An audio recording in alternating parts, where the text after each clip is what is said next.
Hey, what's up people, welcome back to another video.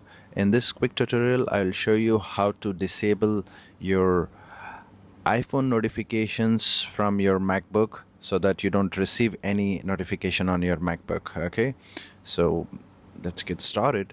As you can see, I had once mirrored my iPhone to my MacBook. That means you have an option to use your iPhone on your MacBook, and that's one of the cool feature, but there is a downside to it when it comes to privacy. Okay, for someone like me who makes screen recording videos, so this has actually given my MacBook and my iPhone access to show the notification, so I get all my notification on my MacBook, so which I don't really like. So to disable this, you would first need to open the settings, okay, and go to General, and from here go to AirDrop and Handoff, and just turn this thing off. Don't allow handoff.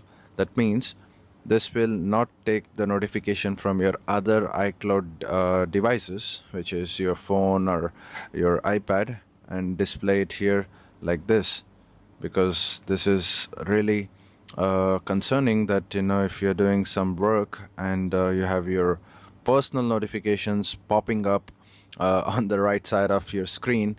I hope you found this video helpful. Thank you so much for watching. I'll see you in the next one. Bye bye.